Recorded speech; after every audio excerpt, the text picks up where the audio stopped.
Pilipinas, live mula sa Pag-asa Weather and Cloud Forecasting Center. Official na po ang simula ng ating rainy season. Nilabas na po ng Pag-asa ang press release kaugnay ng onset ng rainy season. Kasilan, ito ang mga dapat tandaan. Gumagamit ang Pag-asa ng mga weather satellite. Isolated at localized thunderstorm. Umaraw man umulan, kaakibat nyo kami tungkol sa lagay ng ating panahon. Dahil sa Panahon TV, walang pinipiling panahon ang pagbibigay impormasyon. Ang programang ito ay hatid sa inyo ng Air 21. Sagot ko, padala mo!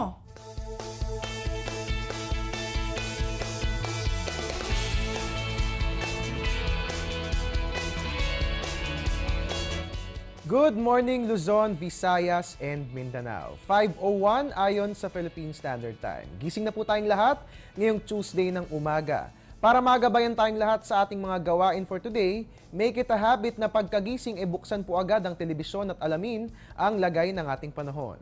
Live mula rito sa Pag-asa Weather and Flood Forecasting Center, ito po ang Panahon TV na nangunguna sa paghatid ng ulat panahon. Araw-araw po yan mula Lunes hanggang Linggo.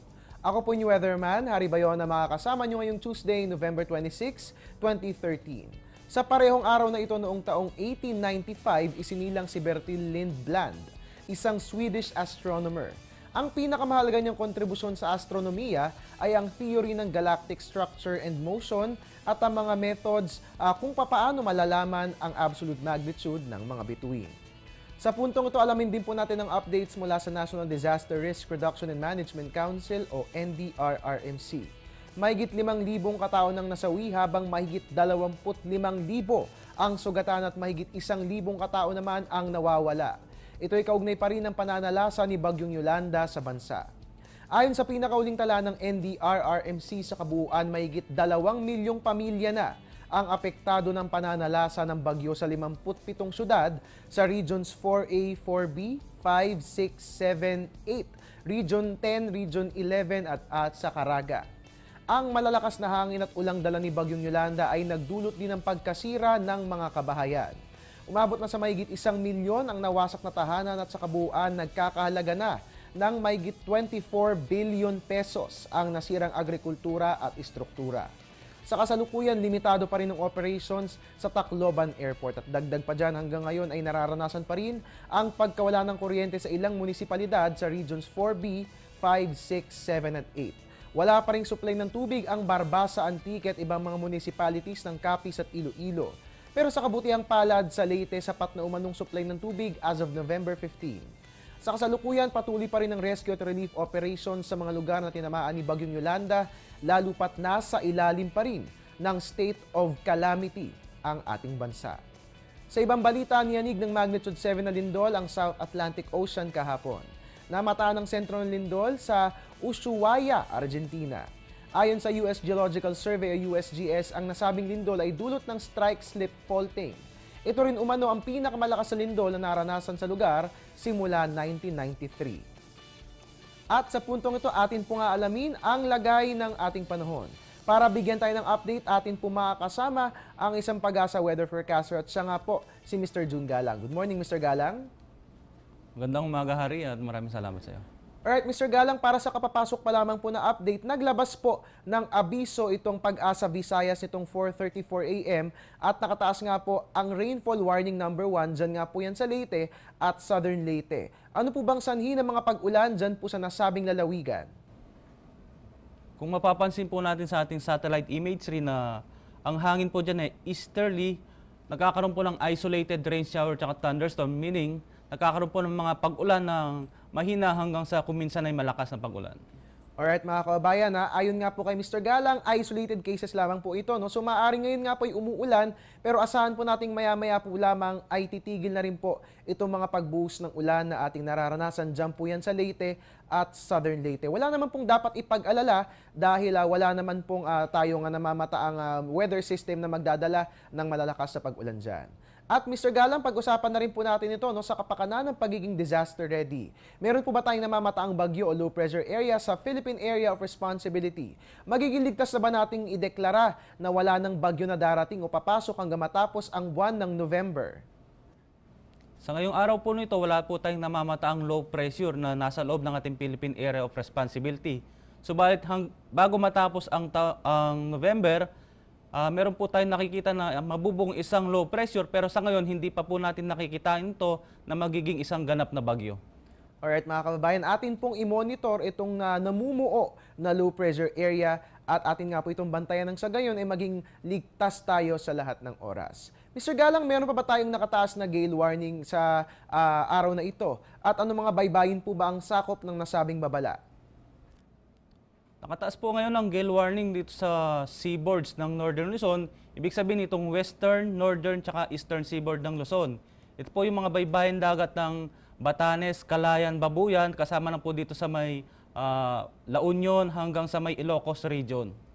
Alright, ang lahat po ng mga kababayan nating mangingisda sa mga nabanggit na baybayin ay inaabisuan na wag po munang pumalaot ng sa gayon, maprotektahan niyo po inyong mga sarili dahil magiging rough to very rough po ang lagay ng ating mga nabanggit na karagatan.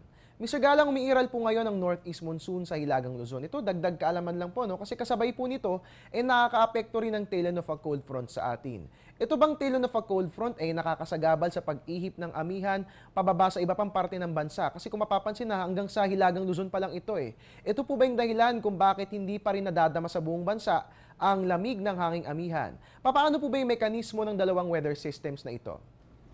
So yun po, umiiral nga po itong tinatawag na tail end ng cold front dito sa Northern Luzon, sa extreme Northern Luzon. Ito po yung pagsasama nitong cold and dry air tsaka itong warm and moist air. Ito pong cold and dry air, ito po yung northeast monsoon. Samantalang ito pong easterlies, ito yung warm and moist. Ito pong convergence line, ito po yung tinatawag na front o tail end ng cold front lamang po ang umaabot dito sa Pilipinas. Dahil yung dulo lamang po nitong cold front ang siyang tumatama sa atin. Ang nakakapag-epekto po para bumaba itong northeast monsoon ay itong easterlies. Habang lumalakas ang easterlies, humihina naman po itong northeast monsoon natin. Kaya mapapansin po natin kapag malakas ang easterlies, halos dito lamang po sa bahagi ng Northern Luzon nararamdaman itong amihan.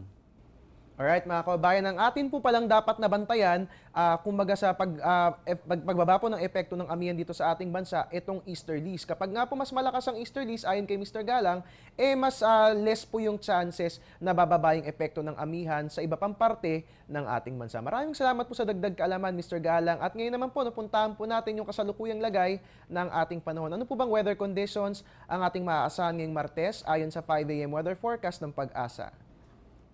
Dito po sa atin sa Metro Manila, kasama na po ang mga region ng Ilocos, Cagayan Valley at Cordillera, kasama ng Central Luzon, mga pulo-pulo mahinang pag-ulan po ang mararanasan dyan. Samantalang ito pong natitirang bahagi ng ating bansa, generally po magiging maganda ang panahon, liban na lamang po sa mga pulo-pulong pag-ulan at pagkulog-pagkidlat. Alright, maraming salamat po Mr. Galang sa inyong ibinahaging mga kaalaman at impormasyon. Last few reminders po para sa ating mga kababayan ngayong araw ng Martes.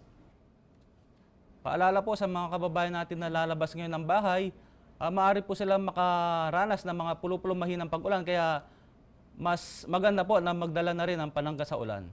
Alright, maraming salamat po Mr. Galang at mga kababayan atin nga pong nakapanayam, si Pag-asa Weather Forecaster June Galang. Ngayon naman silipin natin anong oras nga ba sisikat si Haring Araw. Ang ating sunrise 6:03 AM, ang ating sunset 5:24 PM. Moonrise po natin 11:39 PM, ang ating moonset 12:11 PM, may illumination po yan na 58%. At makikita nga po natin today ang last quarter moon. Ang last quarter moon nga po yung lunar phase kung saan kalahating parte lamang ng buwan ang naiilawan. Sumisikat po ito tuwing midnight at lumulubog naman tuwing tanghali.